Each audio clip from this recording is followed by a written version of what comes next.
Ayo, segera download Quran Tadabbur, tafsir dalam genggaman Anda.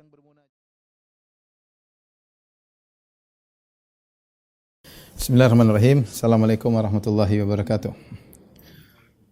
Alhamdulillahi ala ihsani wa syukru lahu ala taufiqihi wa amtinani wa asyhadu an la ilaha illallah wahdahu la syarika lahu ta'ziman li sya'ni wa asyhadu anna Muhammadan abduhu wa rasuluhu da'ila ridwani. Allahumma shalli alaihi wa ala alihi wa ashabihi wa ikhwani. Para ikhwan dan akhwat, para rekan-rekan yang dirahmati Allah Subhanahu wa taala, kita masih dalam pembahasan fikih al-muamalat, dan pada kesempatan kali ini kita akan bahas tentang al-musyarakat. Al-musyarakat itu kerjasama ya. Al-musyarakat, atau kalau bahasa kita kerjasama. Bukan jual beli. Kalau jual beli kan antara pembeli ada penjual ya. Sewa menyewa juga ada pembeli ada penjual, gade juga ada pembeli penjual ya. Kalau al-musyarakat tidak, kerjasama, bentuk-bentuk kerjasama. Dan di sini ada beberapa bentuk. Ada yang disebut dengan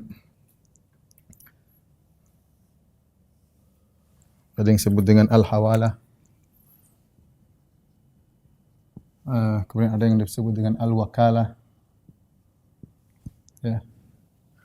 Al-hawalah, al-wakalah. Kemudian ada namanya asyarikah.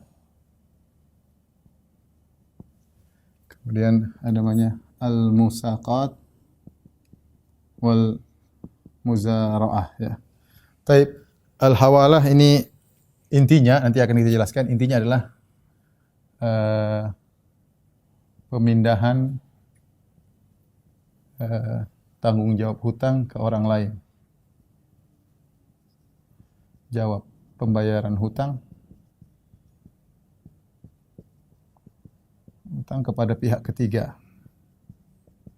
Nanti kita akan jelaskan. Ini saya singkatin aja. Al-wakalah ya, mewakilkan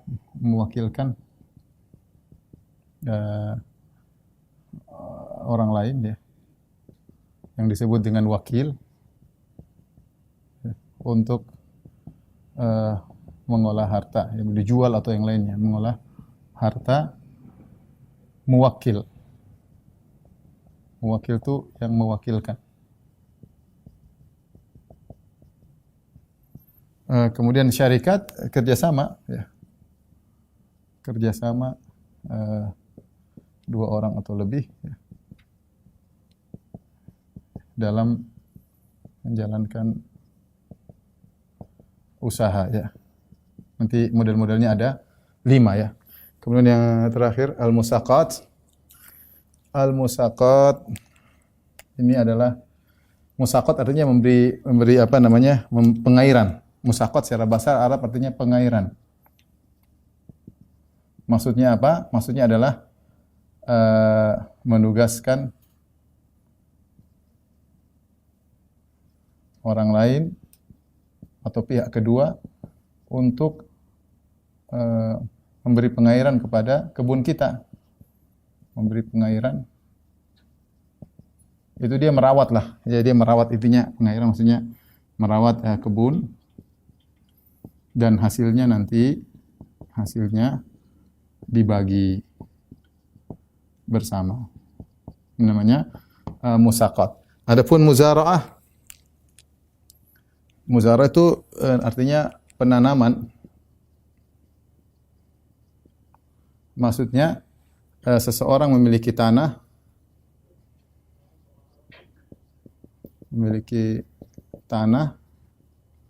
lalu menyerahkan kepada pihak kedua untuk menanaminya, untuk mengolah atau menanaminya. Hasilnya nanti dibagi.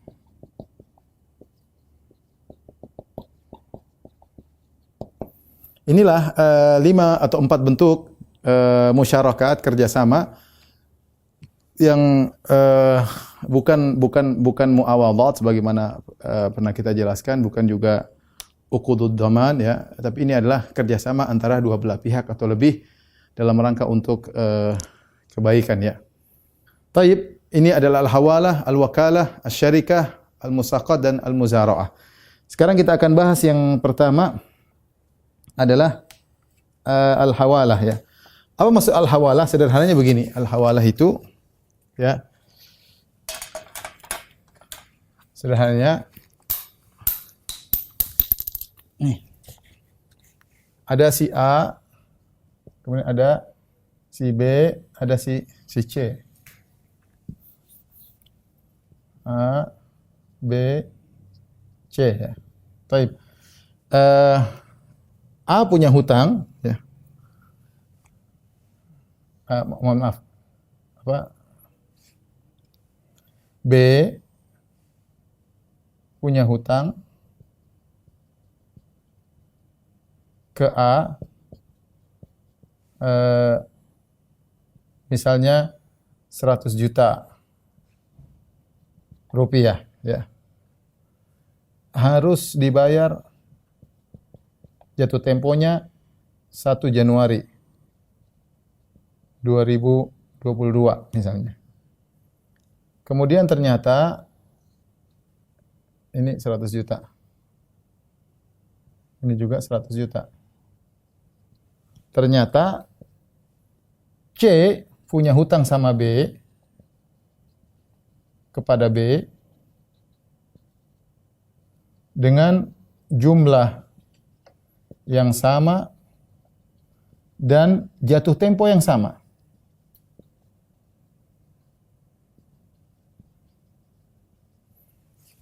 Jatuh tempo yang sama. Saya ulangi. Jadi si B punya utang sama si A 100 juta. Si C punya utang kepada B 100 juta. Ketika si A menagih kepada si B, ini catatan ya. Ketika A pada tanggal 1 Januari A menagih kepada si B kepada B, maka B mengalihkan, hawalah artinya pengalihan. B mengalihkan pembayaran hutang kepada si C. Sebentar saya ambil spidol dulu. Ini habis.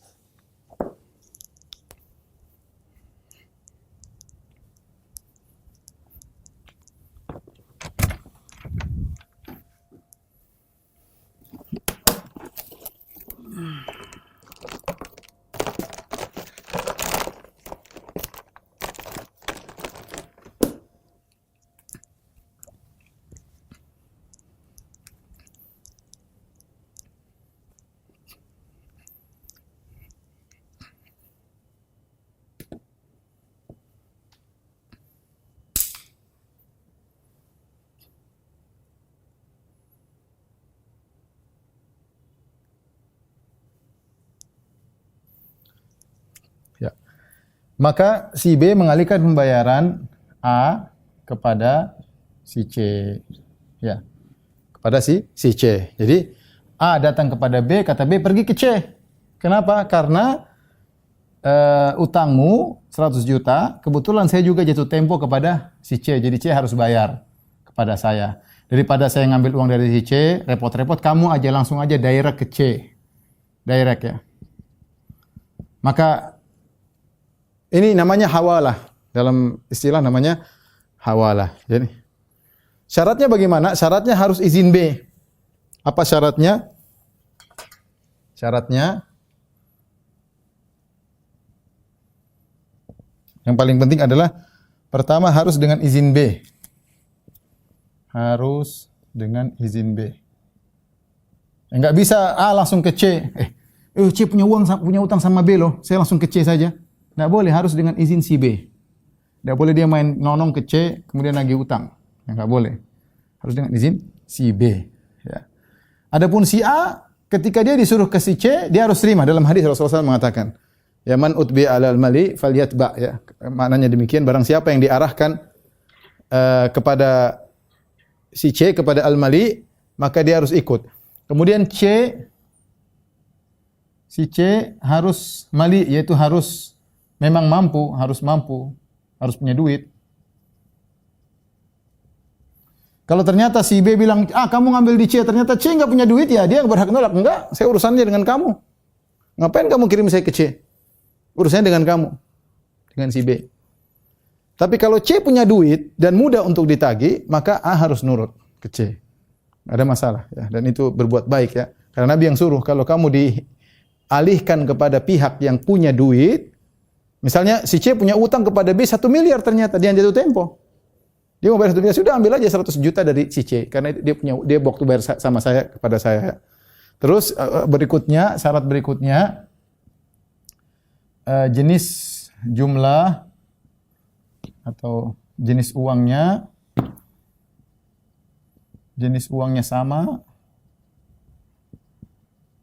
dan jatuh temponya, sama-sama jatuh tempo dan sama-sama jatuh tempo.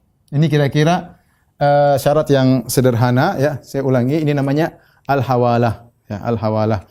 Pemindahan atau pengalihan tanggung jawab pembayaran hutang kepada pihak ketiga. Saya ulangi gambarannya.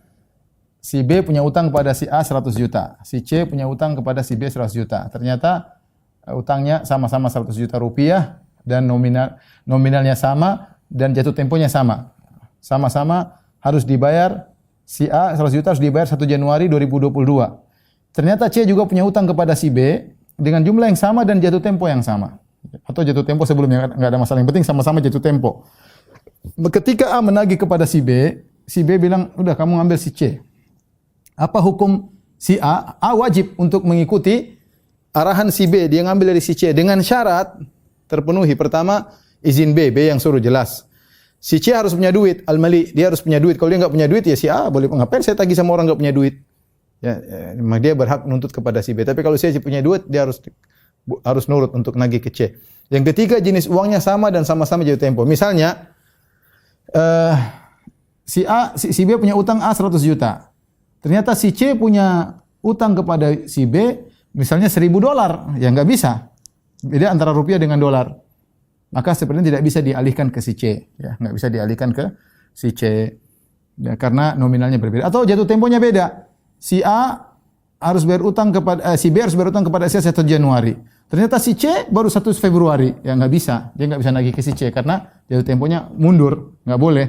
Maka tidak boleh dialihkan. Ini syaratnya, ini makna dari al-hawalah secara sederhana, ya. Mungkin kalau zaman kita mungkin enggak terlalu, saya enggak tahu ya apakah ada muamalah seperti ini, tapi di zaman dahulu ini di zaman Nabi SAW ada muamalah seperti ini dengan syarat-syarat yang disebutkan. Jadi di sini ada kerjasama antara si B dengan si C dalam membayar utang ke si A, ya. Ada kerjasama 3 pihak. Si B dan C bekerja sama dalam rangka berhutang kepada si A, maka jadi dimasukkan dalam musyarakat, kerjasama. Taib. Ini yang pertama adalah al-hawalah, ya.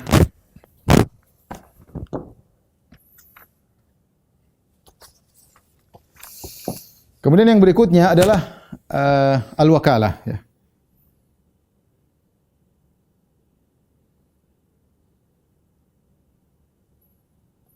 Al-wakalah, ya,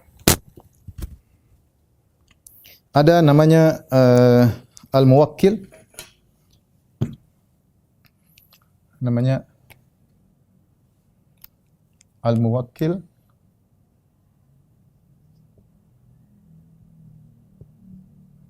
ke al-wakil. Wakil, al-muwakkil itu yang mewakilkan, yang yang menyuruh untuk mewakili.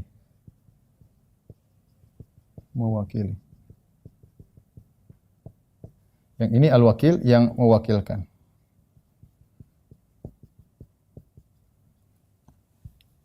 Yang mewakilkan, ya.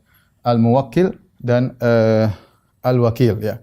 Dia wakil banyak hal, ya, terutama dalam misalnya bisa mewakilkan dalam masalah pernikahan, bisa mewakilkan dalam masalah jual beli, bisa mewakilkan dalam hal pembelian barang atau penjualan barang.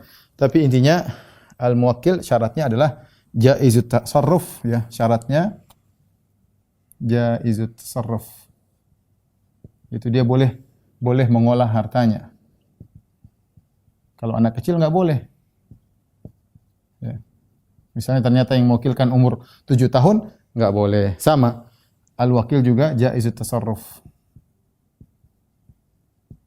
Ya, boleh mengolah harta. Ya. Kalau dia wakilkan kepada anak umur 7 tahun juga tidak sah, ya. Intinya yang jadi perhatian kita bahwasanya tentu sighahnya harus jelas, ya. Perhatikan sighahnya harus jelas, sighah atau akad perwakilan harus jelas. Apa yang diwakilkan? Mau buat apa? Mau buat jualan, mau buat beli, mau buat nikahkan, mau buat apa? Harus jelas akad perwakilannya. Akad perwakilannya. Dari sini maka al-wakil, ini secara sederhana aja. Sebenarnya syaratnya panjang, tapi saya ingin menyampaikan secara singkat. Wakil hanya boleh mengolah tasarruf, yaitu mengolah harta muwakil sesuai dengan akad. Tidak boleh lebih. Tidak boleh lebih. Ini yang pertama.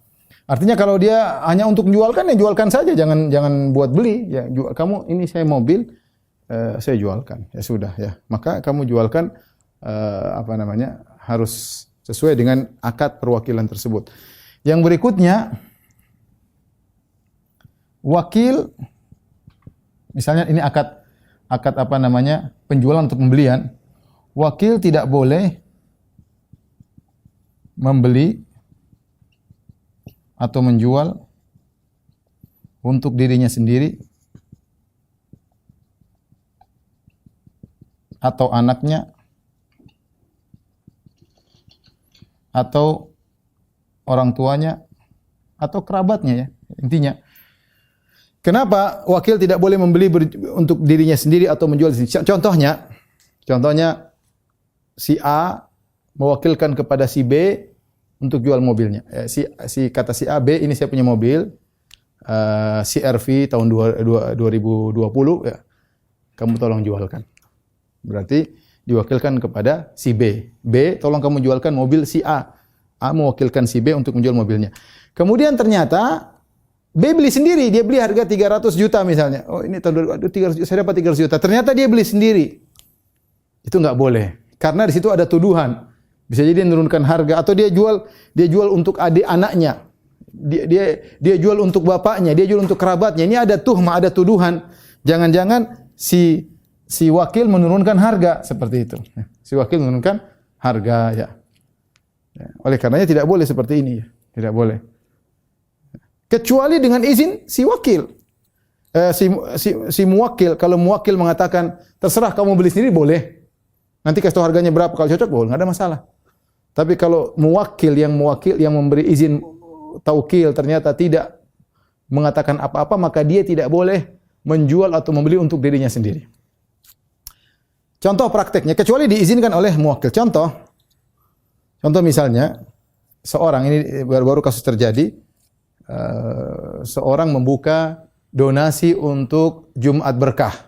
Contoh sederhana, seorang membuat donasi untuk Jumat Berkah. Maka dia buka donasi, siap terima donasi untuk pembelian nasi bungkus dengan harga satu bungkus 20.000 misalnya, ya. Dibagikan hari Jumat, ya. Maka ketika si A buka donasi, kemudian datang donasi banyak, tidak boleh dia ternyata yang jualan dia sendiri, enggak boleh. Enggak boleh. Nanti dia mainkan harga, mungkin barangnya dimurahkan, dia ambil untung banyak, enggak tahu, enggak boleh. Karena posisi dia sebagai wakil. Pengumpul donasi ini sebagai wakil dari para donatur. Ketika dia mengumpulkan dana, dia tidak boleh yang bikin nasi bungkus dia sendiri, enggak boleh. Enggak boleh. Dia harus beli pada pihak lain. Karena kalau dia sendiri bikin nasi bungkus, bisa jadi terjadi tuduhan yang tidak kepada dirinya. Bisa jadi dia markup harganya atau dia turunkan kualitasnya, ya karena dia beli untuk diri sendiri. Kecuali dia terangkan dengan jelas, saya menjual nasi bungkus untuk Jumat Berkah dengan harga sekian, nih modelnya, silakan. Dia bilang saya yang jualan. Kalau ada yang mau beli silakan, saya akan bantu untuk mentransfer distribusikan. Ketika dia jelas saya yang menjual, oke, nggak ada masalah. Karena donatur sudah tahu dia yang jualan. Donatur sudah tahu dia yang jualan. Ya. Sama seperti misalnya sebagian membuka donasi untuk bangun masjid misalnya ya. Kemudian dia ternyata dia kontraktor untuk ngambil untung dari bangun masjid. Nggak boleh seperti ini. Ini sebagian terjadi. Dia ngumpulin dana dari donatur dan dia adalah kontraktor sendiri. Dia sendiri mengkontraktorkan dirinya untuk bangun masjid. Nggak boleh, kan dia ambil untung di balik itu. Karena dia posisinya wakil. Kalau dia wakil, dia tidak boleh bermuamalah dengan dirinya sendiri sebagai pembeli atau penjual. Dia wakil, berarti dia bermuamalah kepada pihak ketiga. Lain halnya kalau dia bilang saya akan bangun masjid dengan tipe-tipe sekian, saya jualan, intinya saya jualan bangunan masjid dengan harga sekian, yang mau bantu silakan. Ya, saya kontraktornya, maka itu jelas donatur tahu bahwasanya posisi dia bukan sebagai wakil, tapi donatur sedang membeli darinya. Berarti posisi dia sebagai penjual, donatur, pembeli. Ini maksudnya yang perlu diperhatikan. Karena terkadang setan bermain, seorang mengumpulkan dana ternyata yang jualan dia sendiri. Maka itu dilarang oleh para ulama ya. Dilarang oleh para ulama, maka wakil hanya bisa mengolah harta pada sesuatu yang telah ditentukan oleh sang muwakil ya. Sang muwakil tidak boleh lebih daripada itu. Ini disebut dengan al-wakalah ya.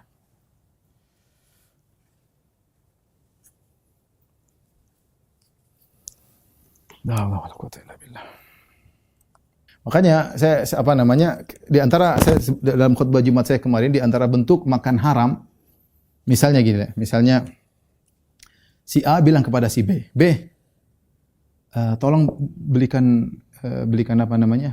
belikan motor ya. Iya. Oh iya, saya belikan nanti insyaallah. Ternyata dia beli motor misalnya 16 juta atau ternyata dia dia ambil untung sendiri. Kemudian ternyata motor itu dia jual 17 juta, dia ambil untung 1 juta. Ini tidak boleh makan haram. Karena kamu sebagai wakil, kamu bukan penjual kepada sang pembeli ya. Atau kemudian wakil tersebut kerjasama dengan orang untuk jualan. Ini nggak boleh. Kamu wakil, berarti kamu wakil dia, seakan-akan kamu sang muwakil. Kamu tolong dia. Ketika kamu ternyata ngambil untung, maka nggak boleh. Ya. Seperti misalnya kawan ada tinggal di kota Madinah. Kemudian teman-teman di Indonesia bilang, beliin anu dong, beliin minyak wangi dong ya. Oh iya saya belikan, nanti saya bantu ya. Ternyata dia beli minyak wangi 100 real, dia jual 150. Orang yang mewakil nggak ngerti. Dipikir dia belikan, ternyata dia posisikan diri sebagai penjual. Dia beli terus dia jual. Ini nggak boleh namanya. Ya. Berarti dia ngambil untung 50 real tanpa diketahui oleh sang muwakil. Nah, karena setahu dia ini wakil, bukan penjual. Beda halnya kalau dia bilang, maaf ya kawan-kawan, kalau dari saya 150 real. Itu boleh. Berarti orang tahu dia ini bukan wakil, dia ini penjual. Nggak ada masalah. Maka dia harus pandai, harus benar-benar jelas posisinya sebagai wakil atau sebagai penjual. Jangan dia mengatakan dirinya wakil, ternyata dia sendiri penjual atau sebagai pembeli langsung. Tidak boleh. Kecuali sang muwakil mengizinkan. Kalau sang muwakil mengizinkan, apa kamu terserah hargamu berapa, terserah. Itu berarti mengizinkan, nggak ada masalah. Ya. Misalnya, dan banyak hal seperti ini, jangan sampai kita makan uang haram, memposisikan diri kita sebagai wakil, ternyata kita pembeli atau penjual, itu tidak boleh ya. Taib, habis ini kita masuk dalam syarikah ya. Taib, kita bahas sekarang anwa'us syarikah ya.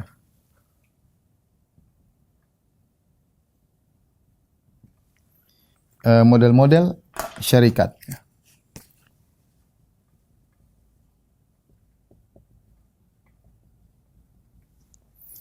Syarikat ada 5 model ya. Ini syarikat, maksudnya syarikat ukut ya. Syarikat akad, ukut ya. Akad-akad.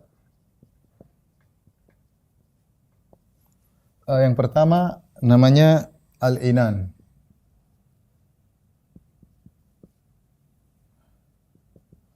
Al-inan. Kemudian yang kedua namanya al-mudharabah. Kemudian yang ketiga adalah al-wujuh. Yang keempat adalah al-abdan. Yang kelima namanya al-mufawadah.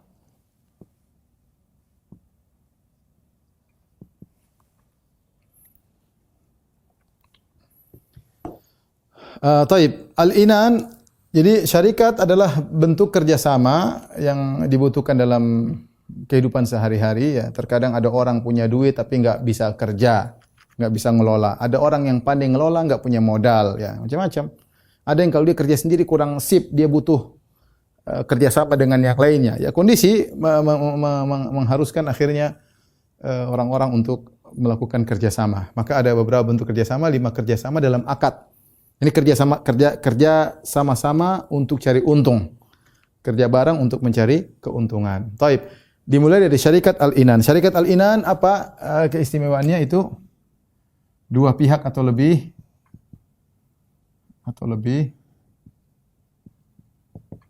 ya. Sama-sama pasang modal. Kemudian sama-sama kerja. Jadi dalam hal ini mereka sama-sama punya modal dan sama-sama kerja. Keuntungan bebas sesuai kesepakatan. Keuntungan bebas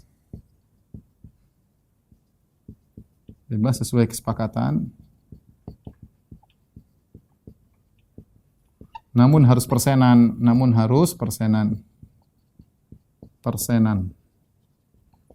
Persenan dari keuntungan, bukan dari modal ya, dari keuntungan.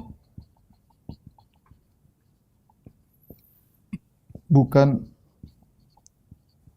nominal tertentu.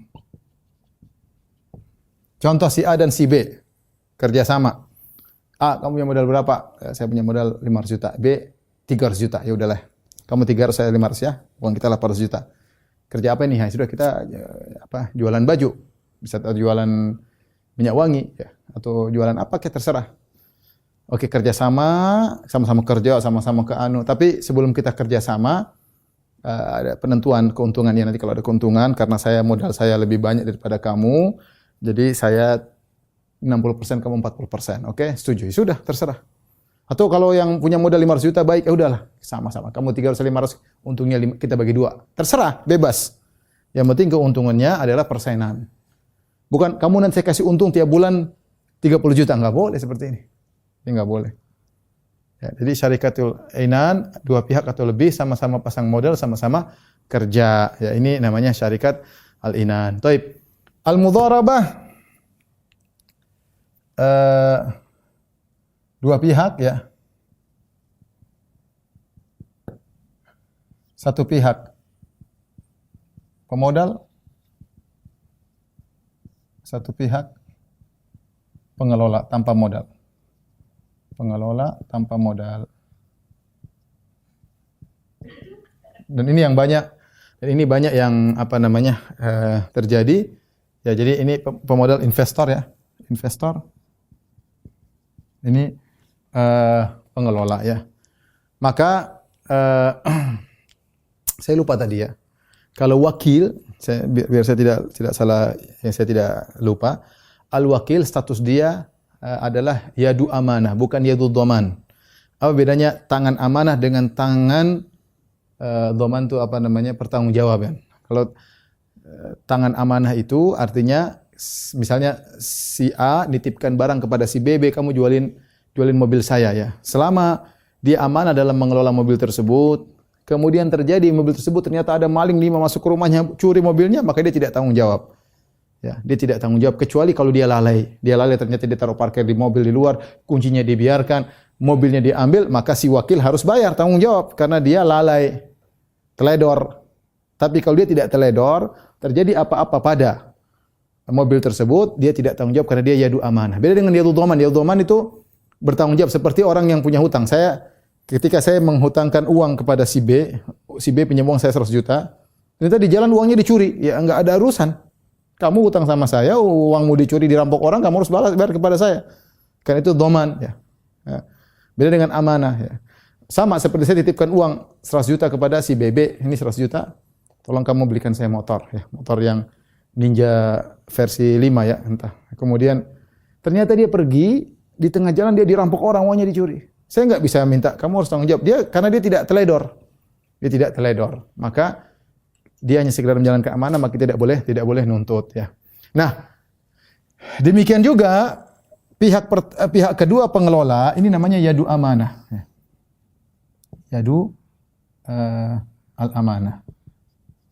Jadi dia tangan yang dipercaya. Ya. Selama tidak teledor, jika terjadi kerugian atau kehilangan, maka dia tidak tanggung jawab. Tidak perlu tanggung jawab. Lain halnya ketika kalau dia ternyata teledor, ya, teledor atau dia, kurang ke bawah. Ternyata dia teledor atau dia lalai. Ketika dia teledor atau dia lalai, maka dia harus bertanggung jawab mengganti kerugian ya. Taib.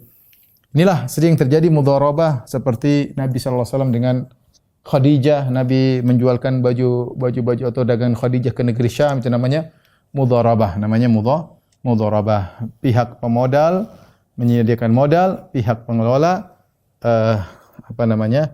mengelola tanpa modal, dan dia adalah yadu amanah, tangan yang dipercaya. Selama tidak teledor, jika terjadi kerugian atau kehilangan maka tidak bertanggung jawab. Adapun keuntungan sama, keuntungan bebas tetapi harus persenan. Bukan nominal tertentu sebagaimana yang sebelumnya, harus persenan. Persenan dari apa? Dari keuntungan tentunya. Dari keuntungan. Terserah, bebas-bebas aja. Pemodal bilang, karena kamu cuma ngelola, kamu 20%, terserah. Kamu 5%, terserah. Yang penting dia setuju, oke. Misalnya ternyata pengelola bilang, enggak, saya enggak mau 20%. Saya jago ngurusin ini. 50-50%. Kalau enggak usah. Atau bahkan karena dia saking jagonya bilang, enggak, kamu pemodal 30%, saya 70%, saya yang capek, kamu cuma taruh duit. Kamu 30%, saya 50% keuntungan, terserah, 70% terserah. Yang penting sama-sama setuju. Sama-sama setuju ya. Jadi enggak boleh misalnya kita pasang modal di bank tertentu, bank syariah, ternyata dikasih untung ini mudharabah, keuntungannya tiap bulan 1 juta, enggak boleh. Nggak boleh. Terkadang mereka bilang ini sesuai perhitungan biasanya. Jangan boleh begitu. Persenan aja lah. Karena sebagian mereka berusaha untuk melegalkan dengan mengatakan 1 juta ini sudah kami hitung keuntungan selama setahun, kira-kira setiap bulan berapa persen, sekian keluarnya 1 juta nominalnya. Bilang enggak, saya enggak mau nominal, saya maunya persenan dari keuntungan. Tiap bulan keuntungan bisa berubah. Kerugian juga bisa berubah. Nah, kalau terjadi kerugian, maka yang tanggung jawab adalah pemodal, ya, bukan pengelola, ya. Karena pengelola sudah berusaha. Kalau ada kerugian, ya sudah, sama-sama rugi. Sama-sama rugi. Dia rugi capek, pemodal rugi duit. Jangan lagi dibebani, ya, enggak. Sebagian orang, mereka enggak. Karena saya untung 70% buat pemodal, 30% untuk pengelola, maka kerugian juga bagi 2. Saya bertanggung jawab kerugian 70%, kamu tanggung jawab kerugian 30%. Karena keuntungan sama-sama 70-30, kerugian dong sama dong, enggak boleh begitu dong. Nah, ini enggak berlaku, enggak boleh. Enggak boleh. Pengelola tidak bertanggung jawab. Dia sudah, kecuali tadi teledor. Kalau teledor semua sepakat dia harus tanggung jawab. Tapi kalau dia enggak teledor, dia kerja sesuai dengan yang seharusnya. Ternyata terjadi apa yang terjadi, barangnya dicuri atau dia rugi, maka dia tidak bertanggung jawab. Yang menanggung kerugian adalah dua-duanya, tapi ini rugi capek, rugi mikir, rugi waktu, ini rugi duit, ya, ini rugi duit. Maka hati-hati dalam masalah mudharabah, jangan sampai terjadi praktek riba, mau untung melulu, ya. Ya, enggak mau rugi, misalnya itu riba lah seperti itu. Taib, apa itu syarikatul wujuh? Syarikatul wujuh, ya. Ini dua syarikat ini sama-sama tidak punya modal. Sama-sama tidak bermodal. Al-wujuh, wujuh itu artinya apa? Kedudukan. Al-wujuh artinya kedudukan. Misalnya si A dia wujuh. Si A dia mau jual barang nih, tapi dia mau ngutang ya. Kemudian dia pergi ke sebuah toko. Saya ambil barang mulu, saya ngutang nanti kalau laku baru saya bayar ya. Kamu siapa? Saya tidak kenal kamu. Ah, tunggu sebentar. Akhirnya dia bawa temannya satu lagi. Kita berdua aja. Saya sama si fulan ini saya kenal udah, enggak apa. Ya udah. Berarti si A dan si B, saya dan dia gara-gara kita dikenal, dipercayai sehingga tanpa modal saya bisa ngambil barang orang untuk saya jualkan. Itu namanya syarikatul wujuh. Jadi saya dan dia kerjasama tanpa modal, kita sama-sama mengelola sesuatu atau melakukan sesuatu karena kita sama-sama dipercayai. Ini namanya syarikatul wujuh. Sama-sama dipercayai untuk mengelola atau sama-sama dipercayai untuk mengutang ya saya dan dia ya. Saya dan dia ya. Taib, adapun al-abdan maksudnya kalau al-abdan itu maksudnya sama-sama menggunakan badan ya. Ini makanya disebut badan tubuh ya untuk menghasilkan duit, untuk usaha ya, untuk usaha. Misalnya contoh keduanya sama-sama berburu. Sudah. Sama-sama berburu, hasilnya bagi dua. Kita sama berburu, ayo berburu. Atau sama-sama mancing. Sama-sama mancing, sama kita berdua. Sama-sama dengan modal badan dia, keahlian dia, sama-sama mancing. Satu kapal bareng-bareng nih. Pokoknya kamu dapat 100 ekor, saya dapat 1000 ekor, bagi dua misalnya. Itu namanya syarikat badan ya. Contoh keduanya sama-sama penjahit.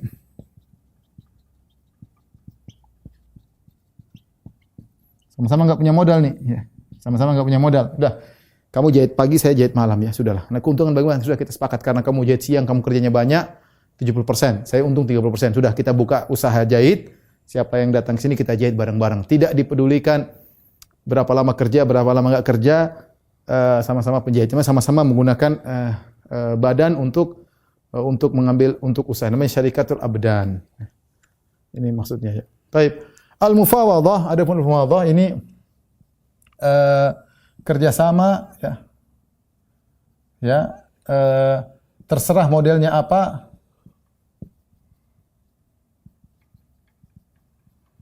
yang penting tidak melanggar syariat.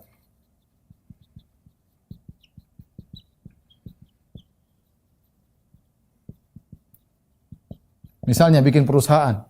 Ada 5 anggota A, B, C, D. Sudah kamu bagian misalnya ya perusahaan. Anggotanya 5 orang ya. Masing-masing punya usaha sendiri-sendiri.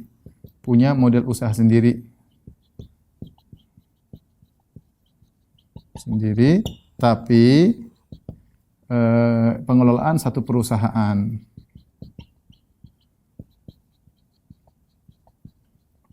Misalnya 5 orang kumpul dah. Kamu punya modal berapa? Saya bilang, udah kita sama-sama ya perusahaan misalnya perusahaan apa namanya? Perusahaan gotong royong. Kita punya perusahaan gotong royong. Udah kamu bagian jual es krim, kamu bagian jual buku, kamu bagian jual apa kayak kamu jadi tukang cukur. Sudah, pokoknya kita bareng-bareng keuntungan semua masukin perusahaan. Ya, oke, sepakat ya baginya terserah. Kita kesepakatan ini enggak boleh-boleh saja.